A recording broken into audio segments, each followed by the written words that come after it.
ભરૂચ જિલ્લાના આમોદ તાલુકાના પુરસા ગામમાં 4 દિવસથી પાણીમાં ગરકાવ 4 દિવસથી ગામમાં અંધારપટ મધ્યમ અને ગરીબ વર્ગની કફોડી હાલત ગ્રામજનોએ મીડિયાના માધ્યમથી હૈયાવરાળ ઠાલવી કેટલાય વર્ષોથી ગામની આ પરિસ્થિતિ વારંવાર મીડિયાના માધ્યમથી રજૂઆતો છતાં પરિણામ શૂન્ય।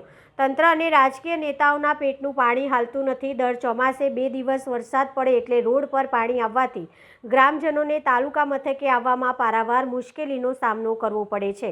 કેડ છાતી સમા વહેતા પાણીના પ્રવાહમાં રોડ પરથી પસાર થવું પડે છે। ગામમાં કોઈનું મૃત્યુ, ડિલિવરી કે આકસ્મિક દવાખાને આમોદ તરફ આવવાનું થાય તો વિકલ્પ નથી।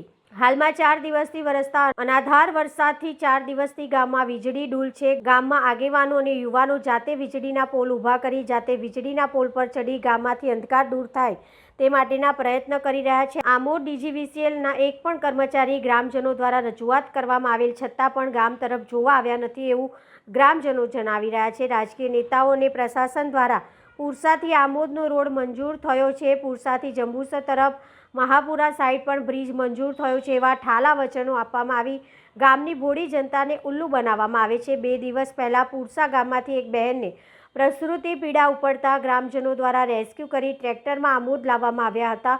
પુરસા, કાંકરિયા, માનસિકપુરા ગ્રામજનોની દર વર્ષની આ સમસ્યાનો કોઈ ચોક્કસ નિકાલ આવે અને પાણી સમસ્યા, રોડ રસ્તાની સમસ્યા ગ્રામજનોને છુટકારો મળે એવી વેદના ગ્રામજનો મીડિયાના માધ્યમથી ઠાલવી રહ્યા છે। મારું નામ અક્ષય પંચાલ છે। હું આમોદ તાલુકાના પુરસા ગામમાં રહું છું।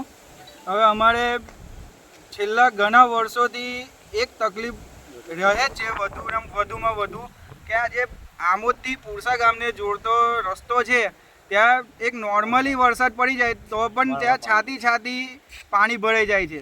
હવે અમારે નોકરી જવું હોય કે કંઈ બી જરૂરિયાત વસ્તુ લેવા પણ જવું હોય તો અમારે સીધું આમોદ જ જવું પડે છે કે હવે કોઈ બી અમારે નોર્મલ બીમાર પણ પડ્યા હોય તો અમારા ગામમાં કોઈ એવી સહાય નથી કે કોઈ સુવિધા નથી કે અમને તૈયાર કરી મેડિસિન કે અમને એવું પૂરી પડી રહે। હવે અમે વચ્ચે 2-3 વર્ષ પહેલાં અમે રજૂઆત કરી હતી, ઘણા અધિકારીઓને રજૂઆત મીડિયા દ્વારા રજૂઆત કરેલી હતી પણ અમને આ રસ્તાની કોઈ બી પ્રોબ્લેમ સોલ્વ થયો નથી।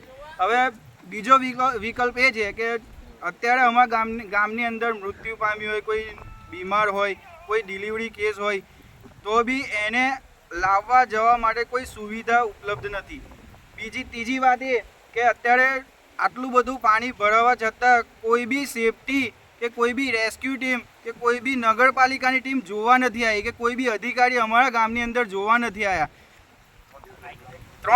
અને ચોથો વિકલ્પ એ છે કે છેલ્લા 5 દિવસથી અમે જીવીબીમાં પણ રજૂઆત કરેલી છે કે લાઇટ પણ અમારા ગામમાં છેલ્લા 5 દિવસથી છે નથી। હવે અત્યારે અમે જીવીબીમાં જાતે કમ્પ્લેન કરવા જઈએ છીએ તો ત્યાં આગળ અમને એક જ વાત કહે છે કે તમારા ગામ પર અમને કોઈ હેલ્પર અવેલેબલ નથી। તો હેલ્પર અવેલેબલ ના હોવાના કારણથી અમારા ગામના કેટલાક છોકરાઓ કે જેની ઉંમર 18 વર્ષ પણ નથી એટલા નાના છોકરાઓ પણ આટલા પાણીમાં ચાલીને આવે છે અને જાતે લાઇટ રિપેરિંગનું કામમાં એ લોકો મદદરૂપ આપે છે। તો અમારી સરકારને એક જ જે કોઈ સરકારી અધિકારી હોય કે કોઈ બી અમારા લાગતા વળગતા અધિકારી હોય અમને એક જ એ છે અમારો પ્રશ્ન છે કે અમારા ગામ માટે જ કોઈ તમારી પાસે હેલ્પર નથી કે અમારા ગામ માટે જ તમારી પાસે કોઈ બી સુવિધા ઉપલબ્ધ નથી કે અમારા ગામ માટે જ તમારી પાસે કોઈ સેફટી કે રેસ્ક્યુ ટીમ નથી।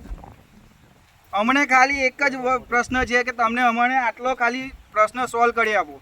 જ્યારે બી અમે કહીએ છીએ કે આ રસ્તાનું સોલ્યુશન થાય કે મંજૂર થઈ ગયો છે, તમારા આ વર્ષે બની જશે, મંજૂર થઈ ગયો છે, આ વર્ષે બની જશે, તો ક્યારે બનશે? પછી જ્યારે અમારી પેઢી દર પેઢી જાગૃત થશે ત્યારે બનશે કે જ્યારે અમે સ્મશાને પહોંચીશું ત્યારે બનશે એ રસ્તો? બસ અમારો આટલો જ પ્રશ્ન છે કે અમને આટલો જે કંઈ પ્રોબ્લેમ છે આટલા સોલ્વ કરી આપો। તમારે રસ્તો ના બનાવવો હોય તો કંઈ નહીં પણ કમસે કમ અમને રેસ્ક્યુ ટીમમાં લઈને તમે દોયરા તો બાંધી આપો કે એ રસ્તે તો અમે જઈએ। અત્યારે રસ્તાની પોઝિશન એવી છે કે તમે ચાલતા જાઓ તો પણ રસ્તો દેખાડે એ નથી। એક બાજુ જાઓ તો નદી નજીક આવી જાય ને એક બાજુ જાઓ તો ખાડી નજીક આવી જાય અને દાદર નદીના મગર પણ અવારનવાર રખડતા રહે છે।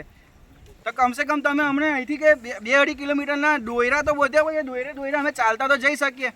અમે તમારી પાસે જમવાનું નથી માગતા, કંઈ અનાજ પાણી નથી માગતા, કંઈ નથી માગતા. એ તો અમને ખબર છે કે કોઈ લુખ્ખી ટીમ છે બધી, કોઈ આપવા રાજી નથી. પણ કમસે કમ તમે અમને આટલું તો એ કરી આપો. બસ અમારે બીજું કંઈ નથી જોઈતું. તમે રસ્તો નહીં બનાવો તો પણ ચાલશે. અને બીજો એ વસ્તુ એ છે કે આજથી 3 વર્ષ પહેલાં અમે ત્યાં રજૂઆત કરી હતી કે તમે મહાપુરાવાળો રોડ જે છે અમારે, જે મહાપુરાથી કાકડિયાનો જે બ્રિજ છે તે રસ્તો અમારે ચાલુ રહે છે, તે પણ 3 વર્ષથી તૂટી ગયો છે. એ પણ અમે 3જે વર્ષે અમે કમ્પ્લેન કરી હતી. તો અમને એક જ વાત મળી હતી કે તમારો રસ્તો મંજૂર થઈ ગયો છે, બ્રિજ મંજૂર થઈ ગયો છે, આ વર્ષે બની જશે. તો તમને કોઈ કોન્ટ્રાક્ટર ના મળતો હોય તો તમે અમને ગામવાળા અમે તમને કોન્ટ્રાક્ટર શોધી આપીએ. પણ તમે કમસે કમ કોઈ બી રસ્તો એ નહીં તો આ તો તમે ચાલુ રાખો તો તાલુકો આમોદ, અમારું ગામ પુરસા, મારું નામ છે બે દિવસથી પુષ્કળ વરસાદ પડવાથી લાઇટ નથી અને કોઈ ઢોન આપવા રાજી નથી. તો અમારે આખરે ટ્રેક્ટરે ને ગામના વડીલો બધા આમોદ આવ્યા છે. આ ટ્રેક્ટર છે ને ટાયર જોડે લઈને આવ્યા છે. જાતે લાઇટ બનાવીએ છીએ અમે. અને ગામના ચોફેરા પાણી છે, ખેતરોની અંદર બી પાણી છે. હવે કંઈક ઢોન આપે, કંઈક કલેક્ટર ઢોન આપે, કંઈક તલાટી જોવા આવે આગળ, એવું કંઈક જાણ કરે તો અમારે કંઈક તો કંઈક બચાવ થાય અમારે એમ.